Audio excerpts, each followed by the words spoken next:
Livro de Apocalipse, capítulo de número 20, versículos de 11 a 15. Os que acharam, digam amém. E vi um grande trono branco, e o que estava sentado sobre ele, de cuja presença fugiu a terra e o céu, e não se achou lugar para eles.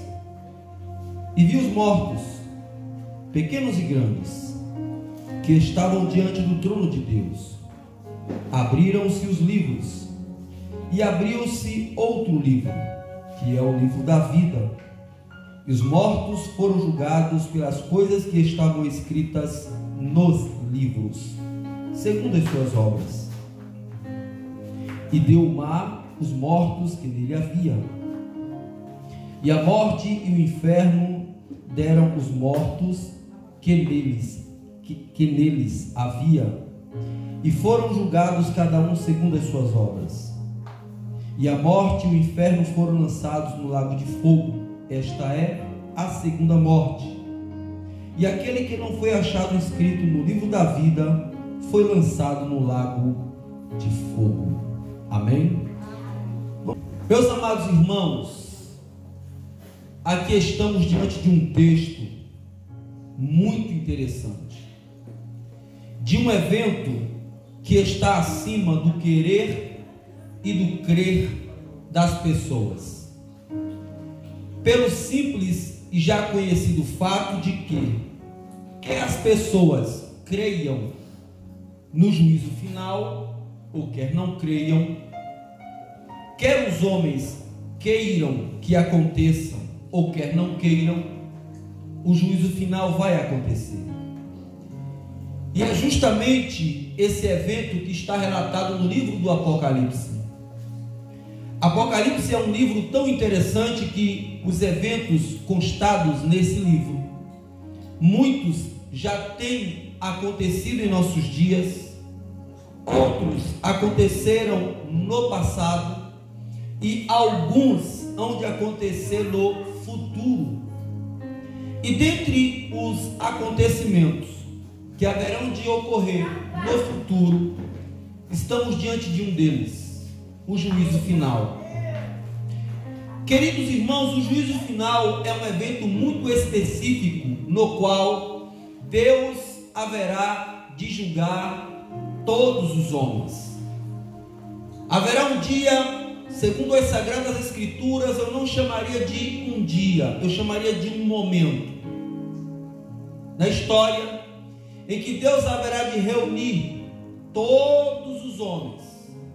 A bem da verdade, Deus haverá de reunir toda a criação, em especial os que têm espírito. E se você, dentro do capítulo 20, não iremos fazer isso, analisar o juízo final em um aspecto geral, você vai ver que Satanás será julgado e condenado, e será lançado no lago de fogo. Por isso eu introduzi dizendo aos irmãos que o juízo final é um evento específico. Por que específico? Porque do versículo 11 até o versículo 20 retrata o julgamento de Deus para o homem, ou para os homens, e não para os anjos, e nem tampouco para os demônios.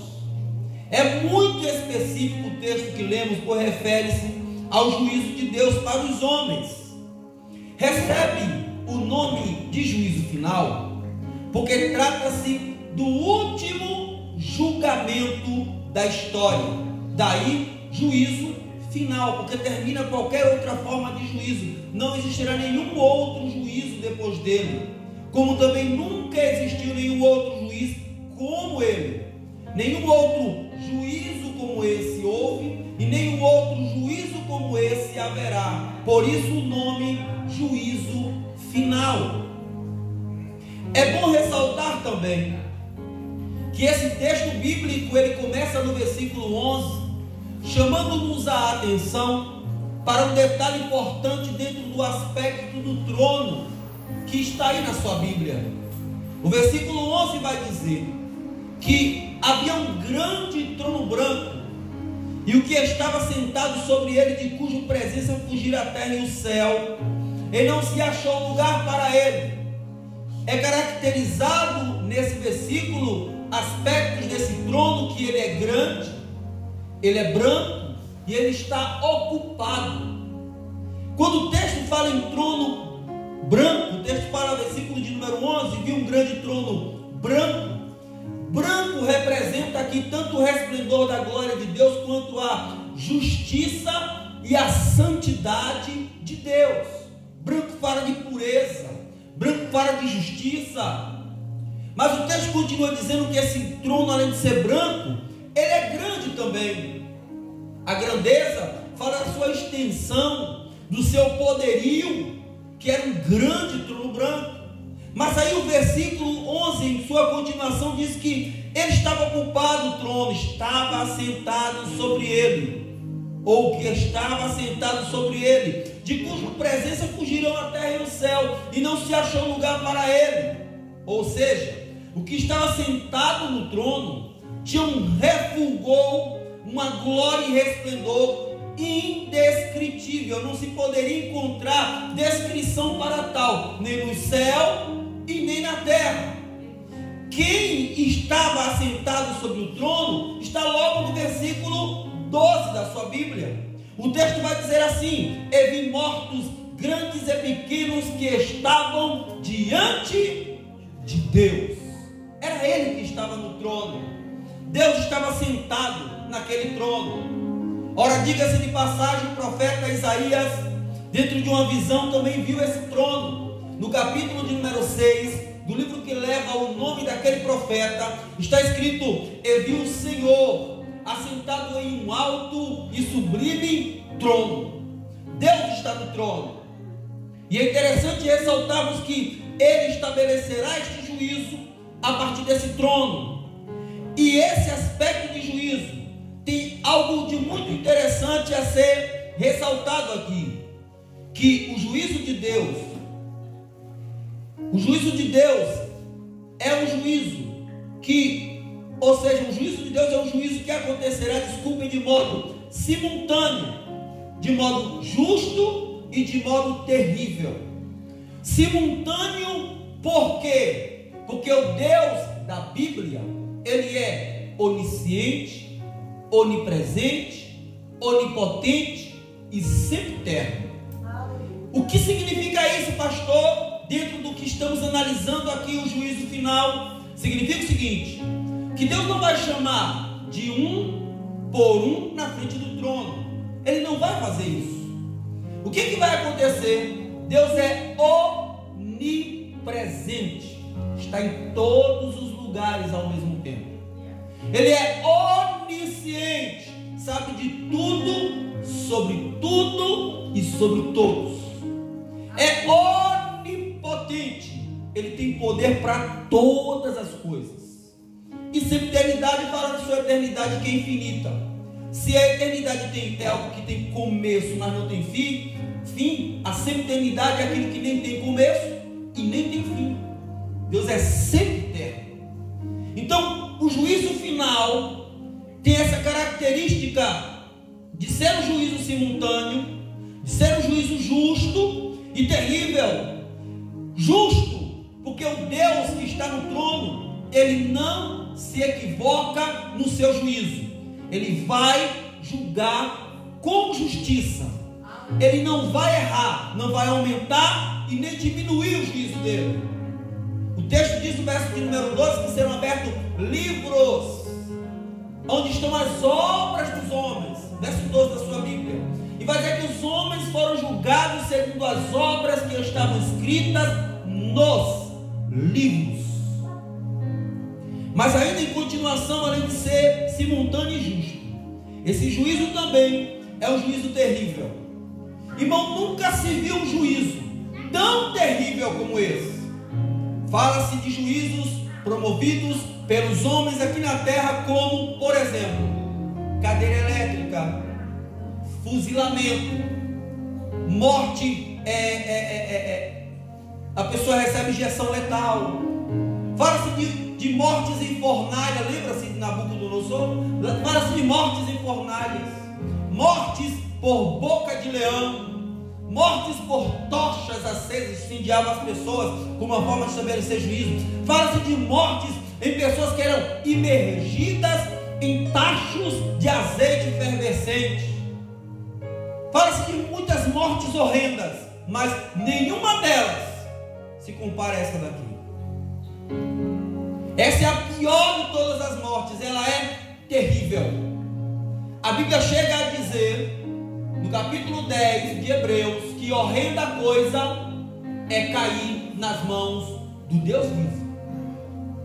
Com relação à terribilidade desse juízo, verso de número 15 da sua Bíblia, o texto irá nos dizer: e aquele que não foi achado escrito no livro da vida será lançado no lago de fogo.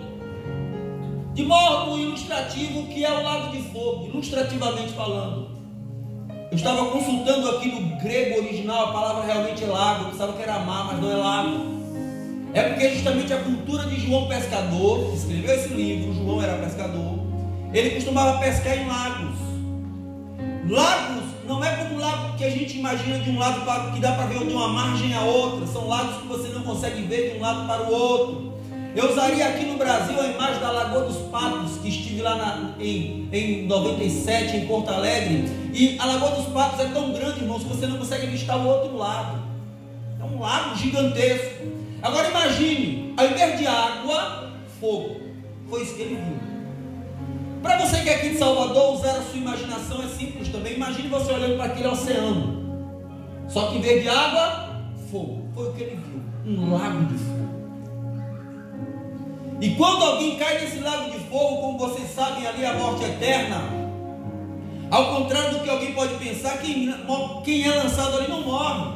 Vive eternamente em sofrimento. Nessa ocasião, está na sua Bíblia, Satanás e a besta já estarão lá.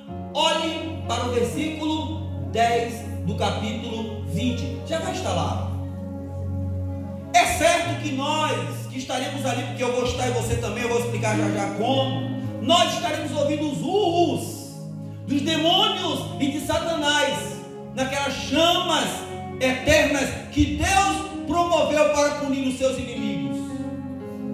A ilustração que alguns estudiosos usam é que seria como se Deus estivesse encolerizado, e para cada gota da sua cólera, aquele lago se acendesse mais ainda.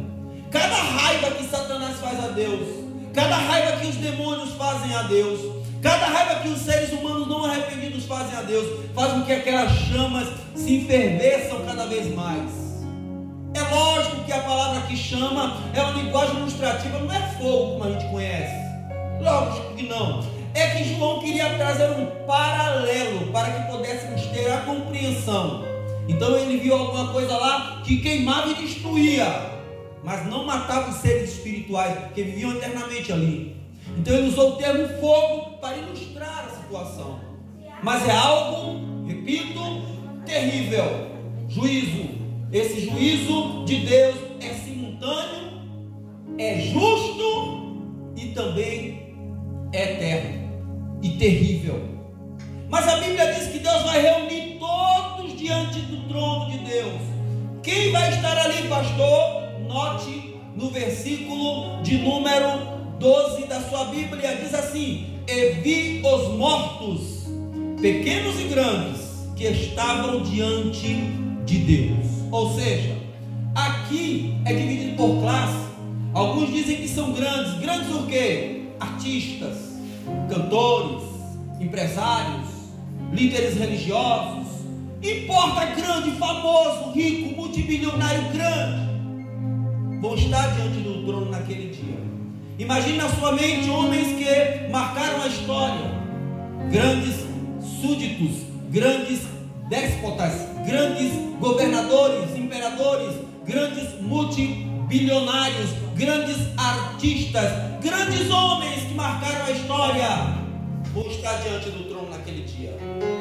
Mas não pense você que os pequenos passarão desapercebidos. Que não, o texto fala, estarão pequenos e grandes. Os pequenos também vão estar lá. Aquele camarada que não tem conhecimento em lugar nenhum, aquele João ninguém esquecido por todo mundo, aquela pessoa que nunca teve expressão sequer na família dele, que talvez até na sociedade era visto como nada, vai estar diante do trono de Deus naquele dia. Não escapará ninguém. Haverão 3 grupos diante do trono. Eu vou falar dos anjos. Eu estou incluindo os anjos aqui. Satanás e os demônios já foram condenados. Mas imagine esses 3: anjos, homens, homens salvos e homens perdidos. Estarão todos ali. Eu vou estar lá. Você não precisa crer, não. Você vai me ver aí. Eu falei que você estaria aqui. Eu preguei para você isso aqui. Pastor, nós vamos estar no juízo final? Sim, vamos. Os ímpios também vão estar lá. Os anjos vão estar lá. Para quê? Vamos lá. Anjos como executores do juízo ou da sentença. Note no versículo de número 15 que o texto diz assim: foram lançados no lago de fogo. Quem é que lança? Os anjos. Deus vai dar ordem aos anjos. Eles vão pegar aqueles humanos rebeldes e lançarem no lago de fogo. Eles estão ali para executar o juízo, não para sofrer juízo. Nós estaremos ali como, pastor? Que condição? Eu, a igreja, que somos nós, estaremos ali. A igreja do Antigo Testamento, de Adão até aqui. Os salvos estão ali. Para quê? Como testemunhas de Deus. Nós estaremos como testemunhas para dizer que aquilo que Deus falou que ia fazer, Ele iria fazer. Ou seja, eu vou testemunhar essa pregação na íntegra no futuro. Você vai testemunhar isso aqui na íntegra no futuro. Hoje, você assiste pela fé porque o Espírito lhe concede assistir.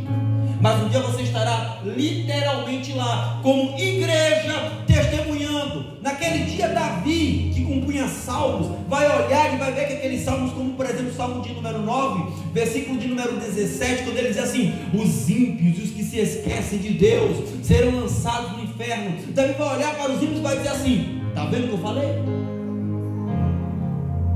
Você vai olhar para alguém que você disse assim: ó, tome cuidado, o inferno é real, e ele duvidou. Você vai olhar e vai dizer: está vendo o que eu falei? Nós seremos testemunhas de Deus naquele local. Mas e os ímpios? Sofrerão esses danos que iremos pregar aqui. Lembrando que o juízo final não é para crentes. Crentes não participam do juízo final como réus. O juízo final para réus é só para os descrentes, para aqueles que rejeitaram a Jesus. Não é para mim e para você. Nós já fomos arrebatados a essa altura, já passamos pelo tribunal de Cristo, já vimos a boda do Cordeiro, já vimos Cristo estabelecer o milênio, e depois do milênio, Cristo estabelecerá o juízo final para os que rejeitaram as chances que tiveram. Então, eles estarão ali no juízo final. E qualquer crente que se desviar, obviamente, qualquer um que ouvir essa mensagem e lá no futuro esquecer ou desprezar, desviar, será réu do juízo final também. Mas deixa-me voltar e dizer: juízo final não é para crente. O crente vai estar como igreja testemunhando.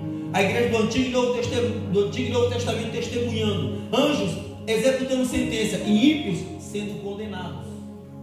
Mas escute uma coisa aqui. Como Deus vai estabelecer o juízo final, então ele tem que ter uma base para o estabelecimento desse juízo. Porque Deus não é injusto. Lembre-se que o juízo de Deus, ele é justo. O texto diz que ele vai julgar pelas obras que estavam escritas nos livros. Então, se ele vai julgar, ele tem que ter um parâmetro, ele tem que ter uma lei que o homem infringiu para que o homem possa ser julgado a partir dessa lei. E qual foi a lei que o homem infringiu? A lei de Deus. Irmãos, quando Deus ressuscitar os ímpios e trouxer a sua presença no dia do juízo final, eles não terão direito à graça, porque rejeitaram. Então serão julgados e condenados pela lei. Naquele dia Deus vai abrir o livro da lei. Se você quiser pode abrir Êxodo 20. Pode abrir. Eu vou abrir para motivar você a abrir. Deus vai abrir o livro da lei. E a partir do que está escrito na lei, Deus estabelecerá o seu juízo. O critério para o juízo final é a lei. Mas pastor, por que a lei, irmãos? Por que a lei? Porque a lei é impossível alguém cumprir a lei. É por isso que tem a graça, para que o indivíduo possa escapar do juízo final aceitando a graça. Rejeitou a graça, vai se ver com a lei. Deixa eu ler aqui para você rapidinho, de 1 a 17. É correndo, irmãos, por causa do tempo.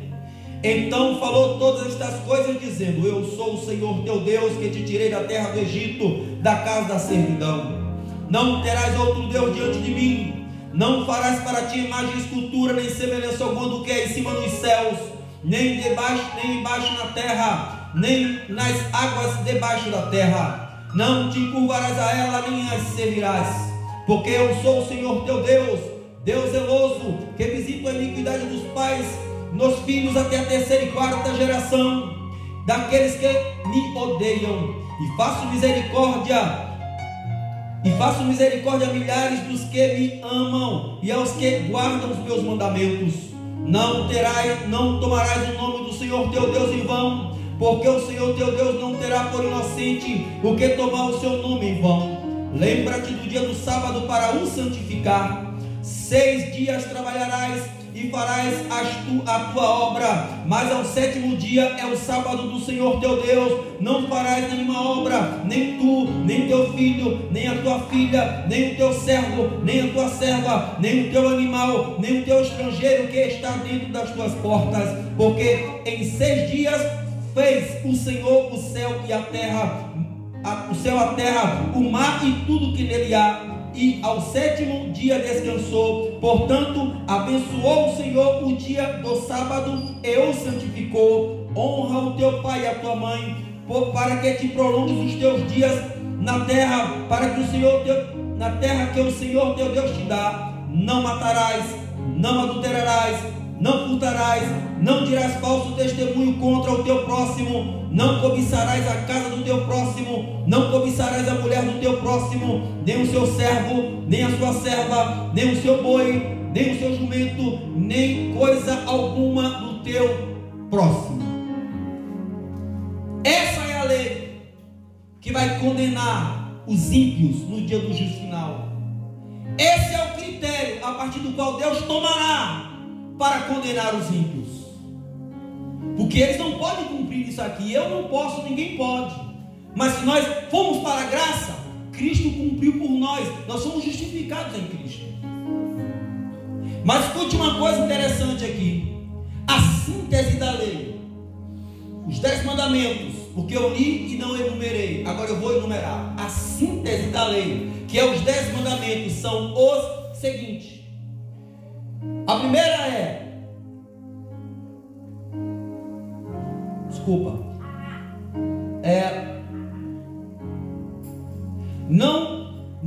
não terás outro Deus diante de mim, de 1 a 13. Não farás para ti imagem e escultura, de 4 a 6. Não tomará o nome do Senhor teu Deus em vão, 7. Guarda o sábado, de 8 a 11. Honra os teus pais, verso 12. Não matarás, verso 13. Não adulterarás, verso 14. Não furtarás, verso 15. Não mentirás ou enganarás o teu próximo, verso 16. E não cobiçarás, verso 17. Esses são os 10 mandamentos. Aí Deus vai estar diante do trono, os pecadores vão se aproximar, Deus vai apresentar a lei e julgar. Agora você olha para o capítulo de número 20 do Apocalipse e o versículo de número 12 de novo. E Deus vai abrir os livros e vai começar a examinar as obras dos homens, tendo como critério a lei.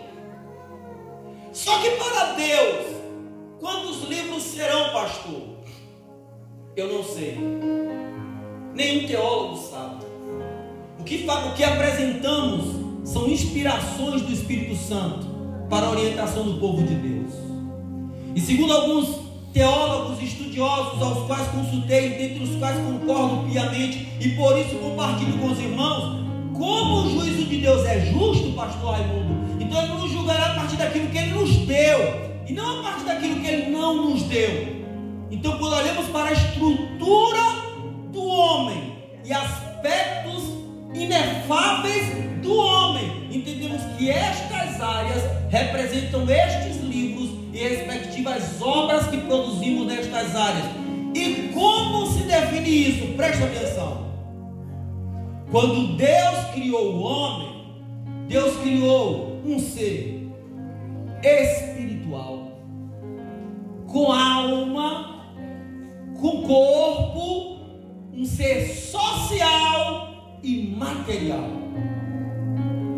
Então eu acredito que os livros que Deus vai abrir no dia do juízo final estão relacionados a áreas da nossa vida, porque Ele não vai nos julgar de modo injusto, Ele não vai julgar o ser humano de modo injusto.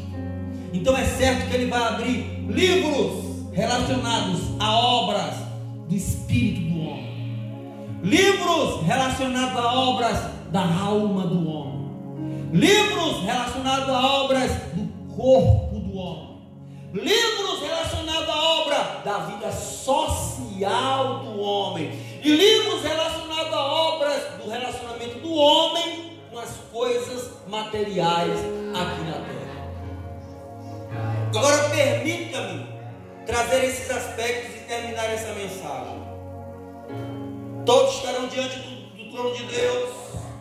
O critério do juízo é a lei, porque são seres carnais, e os livros que serão abertos de acordo com a área da vida dessas pessoas. Então, primeiro, diante do trono de Deus, no dia do juízo final, Deus vai abrir um livro que contém as obras do espírito do homem. O espírito do homem tem como atributo a sua consciência, suas intenções, intuições, adoração e invocação, atributos do espírito do homem. O homem tem essas características. Invocações, por exemplo, nós invocamos pelo espírito. Adoração, por exemplo, adoramos pelo espírito. Intuições, temos intuições pelo espírito. Todas as questões que estão relacionadas a nós, a consciência, estão relacionadas ao nosso espírito. Você vê aquela voz que diz assim para você: você está errado? É a voz da sua consciência, é o seu espírito falando a você. A sua alma não faz isso. Iremos falar daqui a pouco, bem rapidamente, por causa do horário. Então Deus vai trazer, vai abrir esse livro, que eu disse, serão abertos os livros. Aí Deus vai abrir o livro da obra do espírito do homem. E quando Deus abrir o livro da obra do espírito do homem, o que é que Deus vai requerer do homem nesse momento? O texto diz: não terás outro Deus além de mim. Deus vai abrir e vai examinar o espírito do homem para ver quem ele adorou quando esteve em vida. E ele vai ver como se fosse um filme na sua frente. A lei diz: não terás outro Deus diante de mim. O que é que ele vai ver? Um homem idólatra, se prostrando diante de imagens de escultura, adorando a homens aqui na terra, fazendo de atores, de artistas, de músicos os seus verdadeiros ídolos, adorando várias coisas, deixando de lado a adoração a Deus, desprezando a adoração a Deus. E quando Deus abriu o livro, naquele momento, estou resumindo, Deus vai olhar para o homem e vai dizer para ele: você tinha que me adorar, e você adorou imagem de escultura, você adorou coisas que não eram para serem adoradas, que está na minha lei, você feriu a minha lei. E naquele momento, ouçam isso, naquele momento, obras serão reprovadas e obras serão aprovadas. Como assim, pastor? As obras aprovadas são daqueles que adoravam a Deus, reconheciam Deus, mas não faziam a vontade de Deus. No quesito da adoração, está aprovado. Mas o outro era idólatra, está reprovado. É certo que o reprovado vai gritar naquele momento: estou perdido. Mas Deus vai dizer: não está perdido ainda. Falta abrir outros livros. E aí Deus vai abrir um outro livro. Estou me por causa do horário, relacionados agora à alma do homem. Irmãos, o que é a alma? A alma é a sede da razão, das emoções e da vontade. A capacidade de inteligência que temos está residente em nossa alma. As emoções, alegria, riso, tristeza, tudo isso está relacionado à nossa alma. São questões almáticas, como dizem os psicanalistas. Vontade, desejo de fazer, vontade, livre-arbítrio, quero fazer, vou fazer, coisa da alma, eu vou lá e faço, coisa da alma. Essa evolução da alma, essa coisa nossa da nossa alma. Mas aí Deus naquele dia vai abrir lá, vamos examinar como foi a sua alma enquanto você esteve lá na terra. E o que é que Deus vai ver lá? A lei, ela vai ensinar o seguinte: a lei vai dizer: honra o teu pai e a tua mãe. A lei vai dizer: não cobiçarás para ti a mulher do próximo, os bens do próximo, as coisas do próximo. Deus vai abrir coisas relacionadas à alma do homem ali. E quando abrir ali, muitas pessoas serão reprovadas. Por quê? A alma dele só vivia em devaneios. Ele não amava ninguém. Ele era amargo com seus pais. Ele era amargo ele era uma pessoa que cobiçava tudo dos outros. Era invejoso. Criava intrigas. Era uma pessoa completamente corrompida interiormente. E vai estar lá, ele vai ver sendo completamente reprovado diante da lei, a lei reprovando ele severamente. E outros não, serão aprovados. Por que serão aprovados? Se examinar a alma dele, vai ver que ele, na sua alma, era o cara que usava a sua inteligência para o bem, era o cara cujas emoções eram boas, não se alegrava com a desgraça alheia e nem se entristecia com o sucesso do outro. Ele tinha um certo, não completamente, mas um certo domínio sobre suas ações, mas não completamente, porque senão não estaria ali. Então percebemos que aqueles que foram aprovados na adoração podem ser reprovados no quesito alma, e aqueles que foram aprovados no quesito alma podem ser reprovados no quesito espírito. Mas aí Deus não vai cessar, vai abrir uma outra categoria de livros, dessa feita relacionados ao seu corpo. Mas o que é o corpo? O corpo poderíamos chamar de evolúcro da alma, né? Nossa alma habita dentro do nosso corpo e o nosso espírito na nossa alma, tanto faz, espírito e alma, só a palavra de Deus que divide uma coisa da outra. Mas o evolúcro da nossa alma é o nosso espírito, é a parte física por onde produzimos ações neste mundo. E quais são as ações que produzimos através do corpo? Ações físicas e verbais. São duas ações que produzimos. Ações físicas. Aí Deus vai abrir lá o livro e vai mostrar para ele os que forem reprovados, ações físicas. Aí o texto vai dizer: não mentirás. Era um mentiroso, era um enganador, falava mentira. Não falarás, como diz o texto, levantarás falso testemunho ao teu próximo. Era um enganador, um charlatão, um mentiroso. Usava suas habilidades com a palavra para enganar. E ninguém aqui descobriu. Mas naquele dia, Deus vai descobrir. Pode ser um bom orador, naquele dia não vai passar desapercebido. Mas são ações verbais? Não. Ações físicas. Como é que o cara usou o corpo? O corpo é templo do Espírito Santo. Deus que deu o corpo. Como o corpo foi usado? Paulo chega a dizer que nós devemos ressuscitar para prestar contas a Deus do que fizemos de bom e de mal através do corpo. Aí tem gente que vai ressuscitar naquele dia, vai estar diante do trono de Deus e o corpo dessa pessoa. O que ela fez com o corpo dela? Aí o texto fala: não adulterarás. E prestou o corpo ao adultério.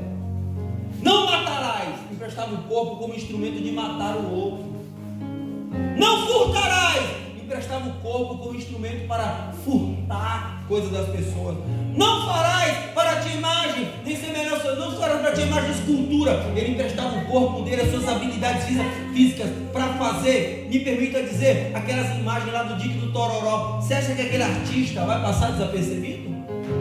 Só se aceitar Jesus, porque se não aceitar não passa desapercebido.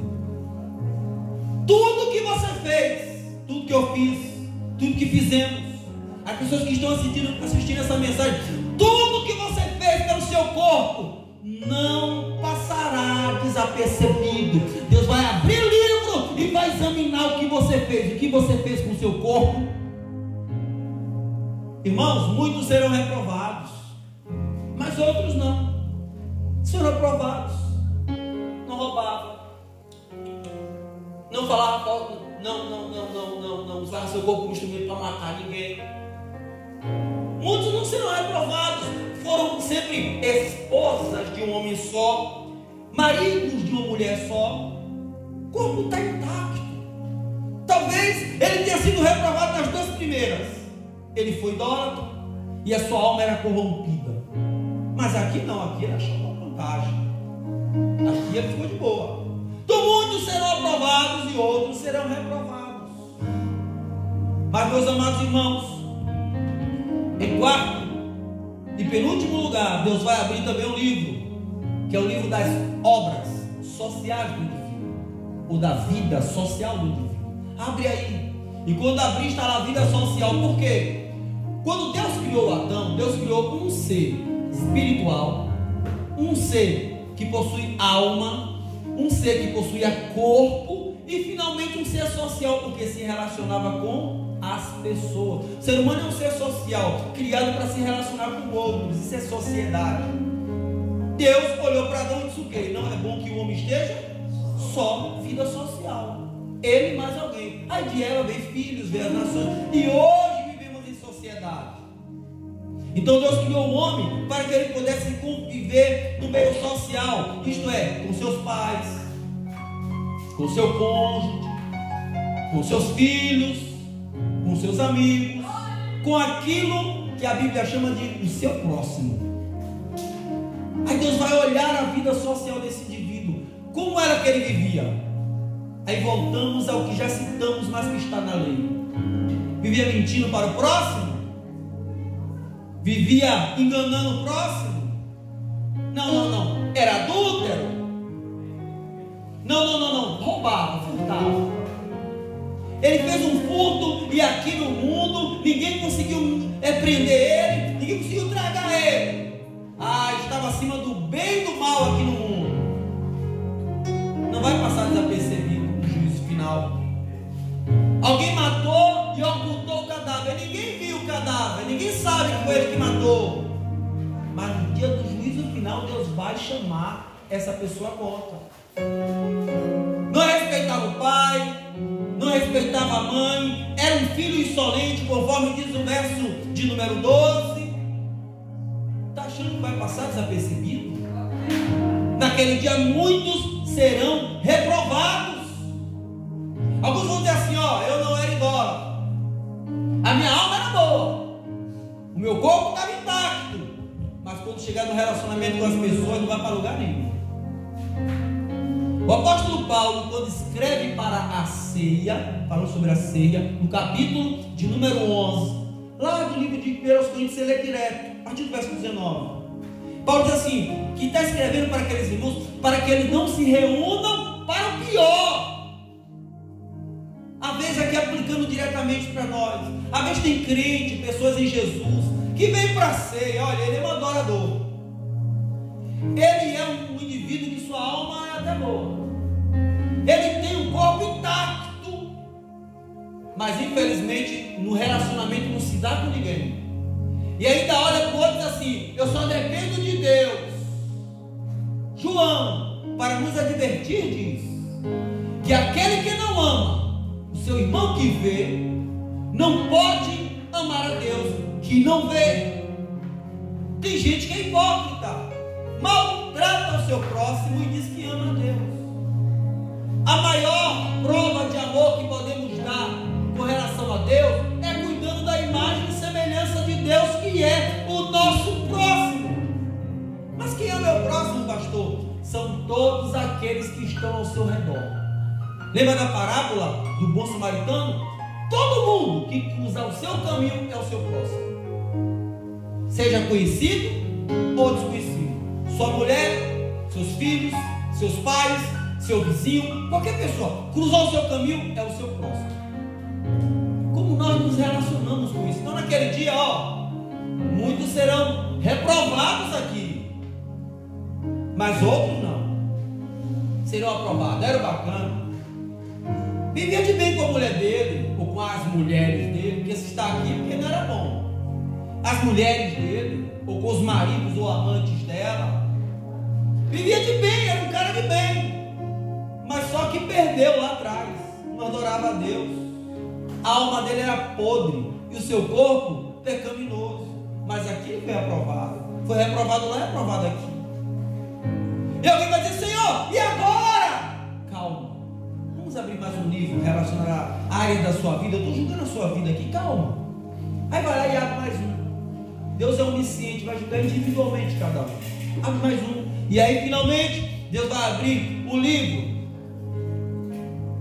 relacionado às obras materiais do indivíduo. Ou seja, como ele se relacionava com as coisas aqui. A Bíblia diz que quando Adão e Eva pecaram, Deus colocou neles uma roupa, vestiu eles com pele de animal, de um cordeiro. Então o ser humano se relaciona com coisas aqui. Ele se relaciona com coisas materiais que Deus deixou para ele se relacionar aqui. Mas a questão é, como ele se relacionava com isso? Como era que ele se relacionava com o seu dinheiro? Como era que se relacionava com a sua casa? Com as suas fazendas? Como ele se relacionava com as suas roupas? Como ele se relacionava com as coisas materiais que vinham à mão dele, que são importantes para ele viver? Mas aí a Bíblia diz: não farás para ti imagem e escultura, nem semelhança alguma do que há em cima nos céus, nem embaixo da terra, porque eu sou o Senhor teu Deus. Tem gente que se relaciona com as coisas idolatrando ela. Eu sou crente, eu reconheço o meu Deus, mas o meu carro, mas a minha casa. Tem gente assim: eu não vou para o culto porque não tem roupa. O que é mais importante, o culto ou a roupa? Não, tem gente que coloca roupa acima do culto. Eu não contribuo porque eu não tenho muito. Estou vendo a obra de Deus sofrer, mas não ajudo. Então quer dizer que você prefere não contribuir ao deixar a obra de Deus sofrer aqui? Com o seu pouquinho, pastor, só posso contribuir com uma moedinha. Jesus está vendo, fica tranquilo. Você pode contribuir com 1 centavo. Se você só tem 1 centavo, Jesus está vendo. Como você se relaciona com os seus bens aqui embaixo? Isso não vai passar desapercebido. Deus trará um juízo e vai dizer assim: eu deixei esse óculos para você se relacionar com ele. Qual é a importância disso para você? Não, meu óculos está acima da minha família. Não, minha roupa está acima da igreja. Falando de pessoas, não igreja parede, tá? Para não cair em confusão. Pessoas. Você tem que desenvolver um relacionamento sadio com as coisas materiais. Deixa eu repetir o que eu já falei aqui. Dentro de uma escala de valores, primeiro Deus, depois você, depois seu próximo. Isso está família, conhecido, desconhecido, todo mundo, seu próximo. Depois disso aí, a natureza, a criação, os animais, árvores, plantas, o meio que você vive.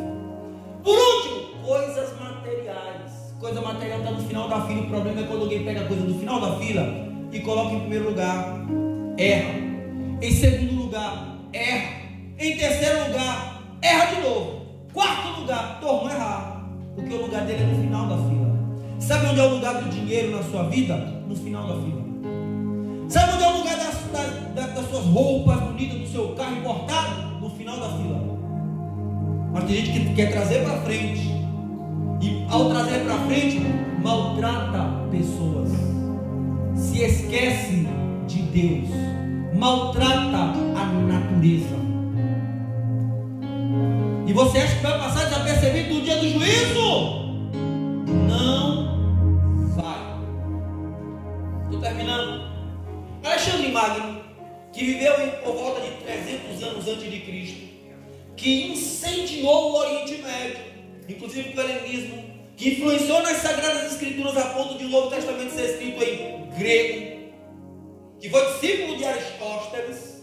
Ele disse o seguinte: quando eu morrer, segundo a lenda, quando eu morrer, eu quero que médicos levem, os melhores médicos do mundo levem meu caixão. Eu quero que, à medida que meu cortejo for passando, as pessoas vão distribuindo todo o meu tesouro, e que as minhas mãos sejam postas para o lado de fora do meu caixão, e que elas fiquem vazias, balançando. E um dos seus súditos lhe perguntou: por que, Senhor? Você quer isso? E ele respondeu: eu quero os médicos para que provem que diante da medicina, que diante da morte, melhor dizendo, não tem medicina. Eu quero que distribua meu tesouro para que as pessoas saibam que durante a morte, o que a gente conquista, fica aí. E eu quero que minhas mãos vá vazias, para que as pessoas saibam que entramos no mundo com as mãos vazias e saímos com as mãos vazias também. Jesus disse: não terás outro Deus diante de mim. Não poderás adorar a Deus e a Mamon, porque haverá de amar a um e a desprezar o outro. Porque aonde estiver o vosso coração, aí também estará vosso tesouro. Jesus falou antes de citar isso o seguinte: não entesourem tesouro na terra, onde os ladrões minam e a ferrugem consome, mas entesourai tesouro no céu, onde o ladrão não mina e a ferrugem não consome. Porque aonde estiver o vosso coração, aí também estará o vosso tesouro. Naquele dia, vai abrir o livro. Como você se relacionou com obras, com as suas coisas materiais? Vai estar lá: não podia idolatrar coisa material, e ele idolatrou. Não podia usar coisa material para humilhar ou para maltratar o próximo, e ele usou. Além de ter muita coisa, em alguns casos, como era o caso até mesmo do próprio Davi no começo, o cara que se arrependeu. Davi cobiçou a mulher do próximo, mesmo tem muitos bens. Então as pessoas dizem que tem bens, é rico, mas é cobiçoso também. Nunca se cansa de ter. Aí o livro vai abrir lá e Deus vai abrir a obra, aí vai ver lá. Terão uns que vão passar: pô, estou aprovado, não é, o meu relacionamento era um cara desapegado, estou aprovado, não era avarento. Mas terão outros que estarão em sérios apuros quando esse livro for aberto naquele dia. Talvez ele foi aprovado na questão do espírito, aquele adorava a Deus. Na questão da alma, alma muito saudável. Na questão do corpo, o corpo dele era intacto. Na questão sociais, já se dava bem com todo mundo, mas na questão material, reprovado. O fato, irmãos, em suma, para terminar, é que ninguém no juízo final será aprovado.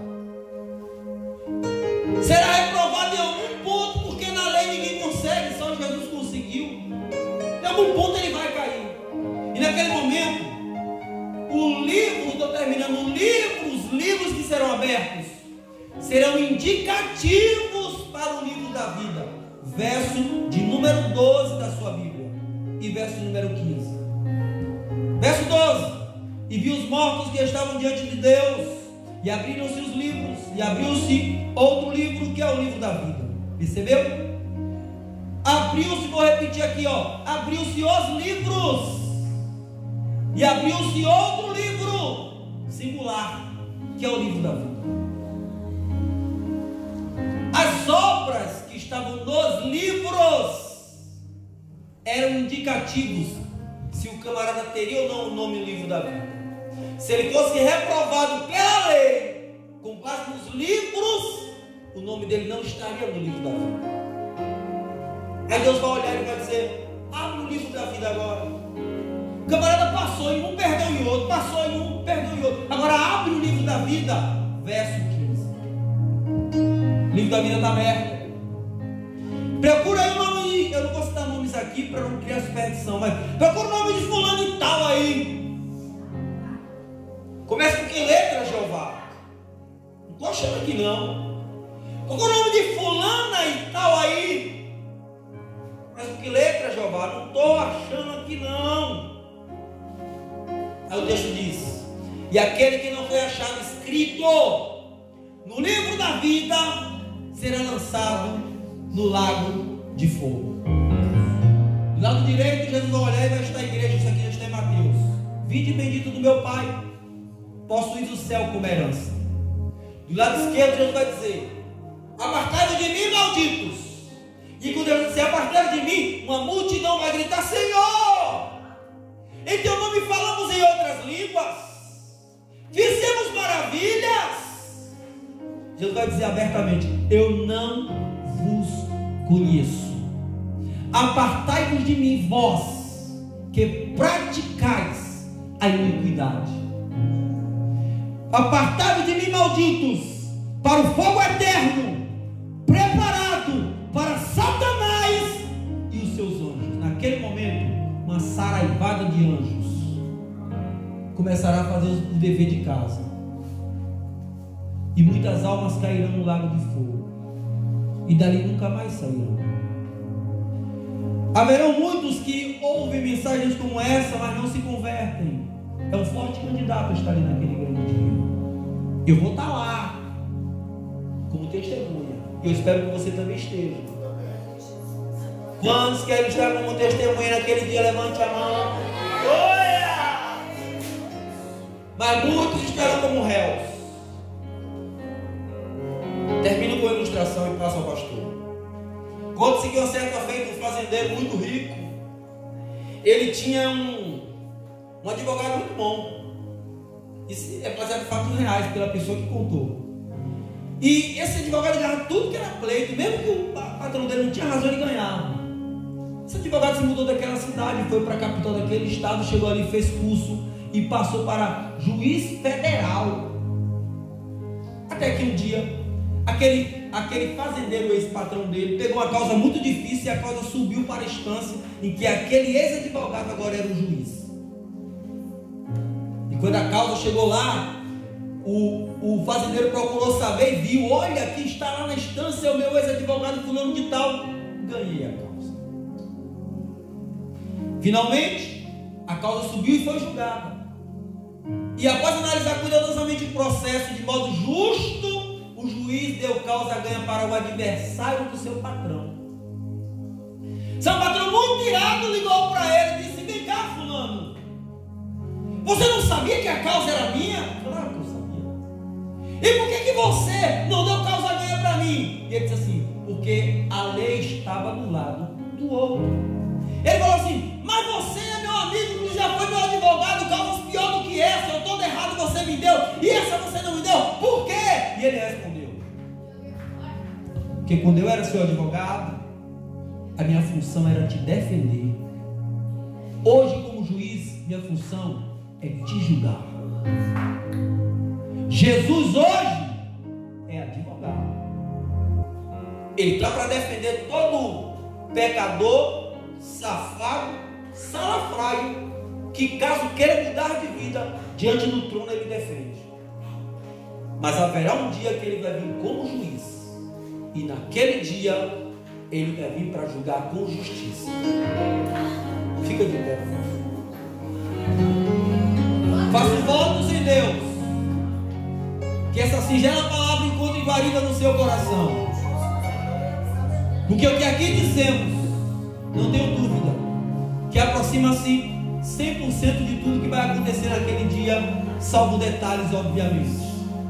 Que possamos estar de pé na presença do Senhor, para não irmos para o juízo final como réus, mas possamos ser arrebatados e irmos para o juízo final como testemunha de um Deus poderoso e fiel naquele grande